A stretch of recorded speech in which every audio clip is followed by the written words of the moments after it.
Welcome to Backstage on the Very Irish Playlist. Today, I am genuinely so excited to be chatting with what I and many others would consider the composer of an Irish generation. His debut release was the most successful song on streaming platforms since Hozier's Take Me to Church. He's accrued over 1.1 million monthly listeners on Spotify, with his debut track alone reaching 85.5 million plays. He's a genre blender, a storyteller, an architect of soundscape, and he joins us now hot off the heels of releasing his debut EP On a Wing and ahead of his Irish and European tour. It's Monaghan's own Jamie Duffy. How are you keeping, Jamie? Very well. How are you? That was quite a lovely intro altogether.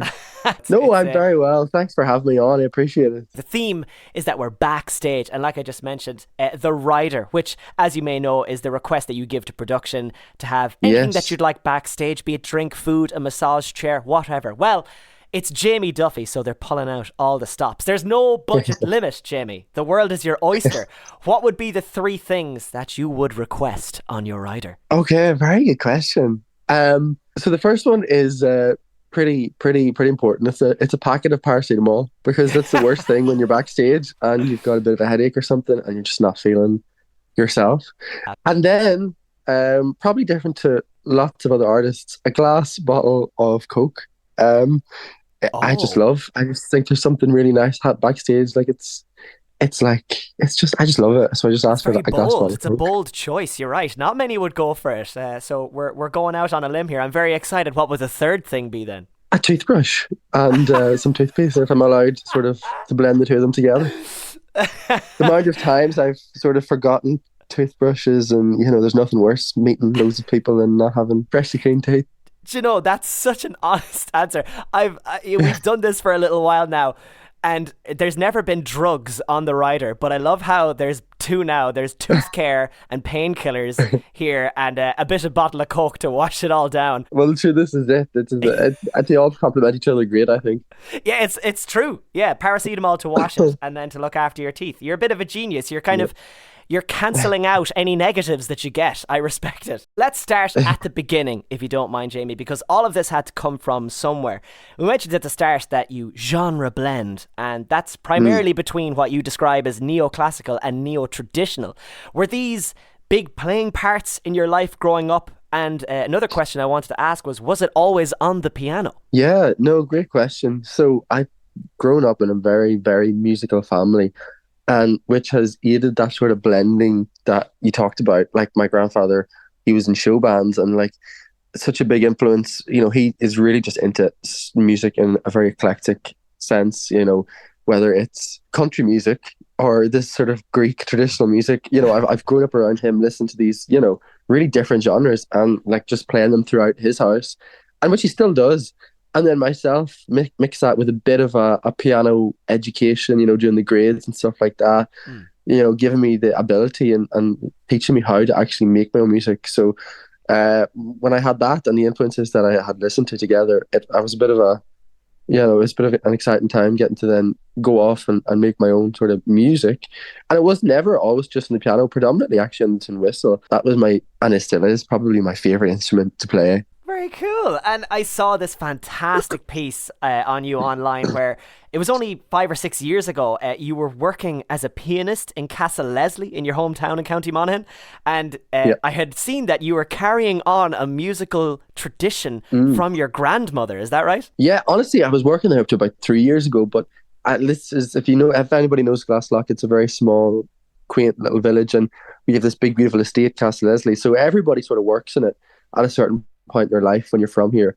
But it was a private home until the early 2000s, and at one point during the 60s there was a nightclub that opened, Ireland's first ever nightclub, in a rural setting. It was called Animals on the Bog, and it opened. Desmond Leslie opened that, and my grandmother, she was asked to be the DJ, and there's some RTE sort of archive footage of her in I think it's 1968, like literally putting these vinyls on to play the music, and everybody sort of rocking around with their big long hair that people would have come down from Dublin, or there's people from San Francisco and stuff. So she's led an interesting life. I'm actually smiling so much right now.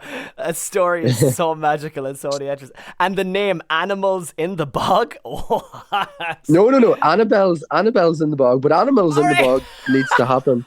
But it's Annabelle's in the bog. So. Annabelle's in the Hog. Okay, that's still really, really good. But if there's a band out there that wants to call themselves Animals in the Bog, go for it. That's also savage. Annabelle's, that is so amazing. And even stock footage of her doing it. Fair play. So yeah, the music truly does go all the way back through the heritage of it all. And let's skip ahead then, Jamie. So you're all grown up. You're gone off to college. You're studying international relations and politics.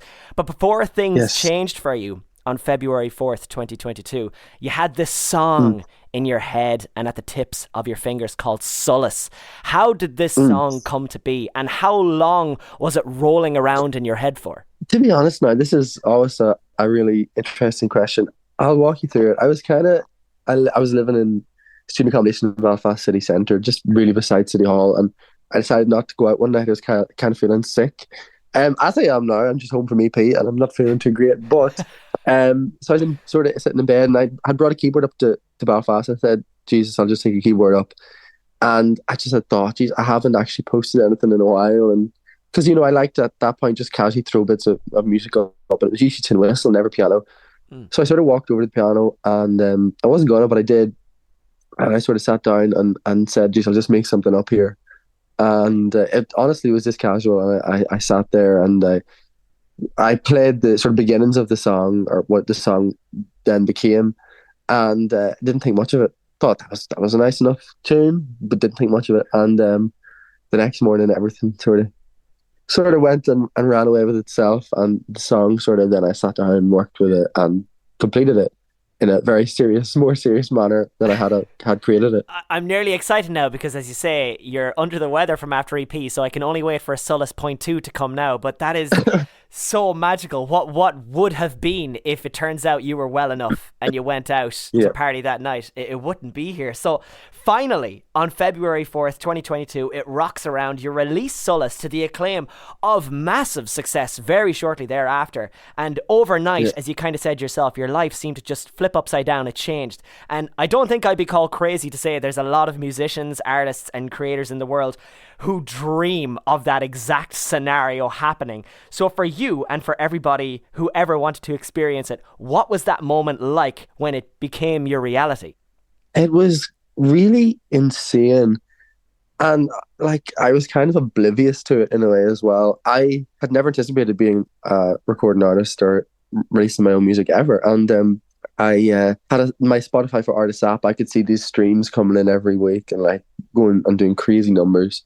But I, at the time, honestly, did not know what was good or what was a hit, I guess. And it actually took other musicians. I remember my producer at the time, David Anthony Curley, he was in a band called Otherkin, you might know them, but he recorded the track for me. He was like, man, you need to sit down.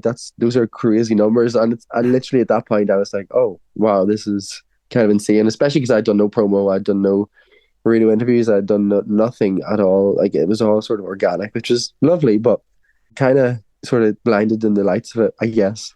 Yeah. But at the same time, I was at uni, and my main focus every day was going to uni, and then where we were going to go out that night. So it was always in the background. I'd never really seen, the real massive importance of it at that time, until a few sort of weeks later. I was like, geez, this is something now. And for anybody who is interested, you did actually get your degree in international relations and politics, so good for saving yourself that even in the middle of all the success, you still focused your priority on your studies, your education, and that's exactly what you'll deliver for anybody who might be looking for someone in that field.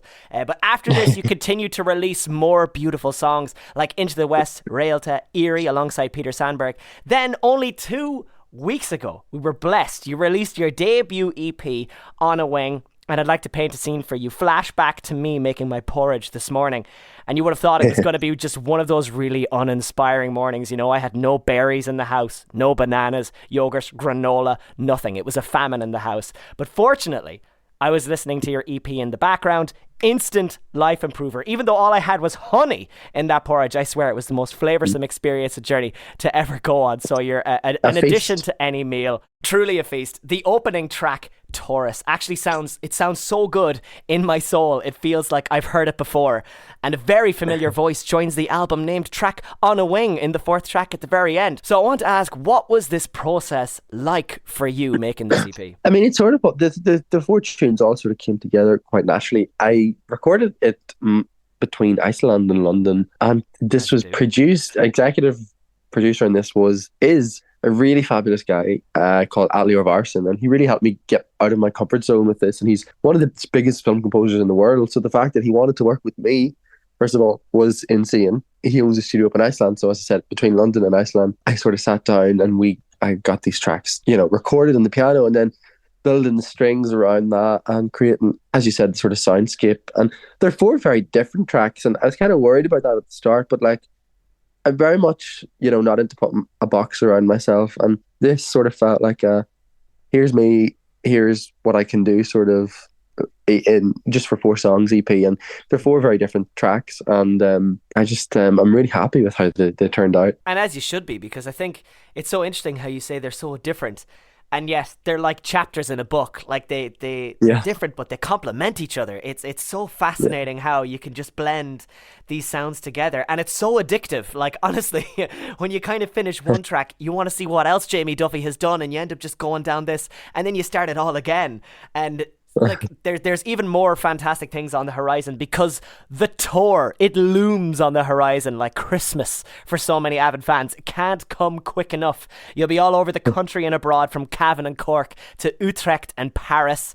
Utrecht, great city, by the way. But you'll also be performing in our own backyard, quite literally, when you come to the Belvedere House and Gardens in Westmeath on September 7th. So first off, Jamie, how are you feeling about it? And secondly, where can we get our hands on the tickets? So very excited. I really can't wait. And Belvedere House, I'm informed, is a really beautiful venue. I've never actually been before. So it's always really exciting to get into these sort of places that I've maybe never, have experienced or been before, and really get to do something so lovely as playing a concert in there. Tickets you can get, just look up Jamie Duffy Belvedere House online.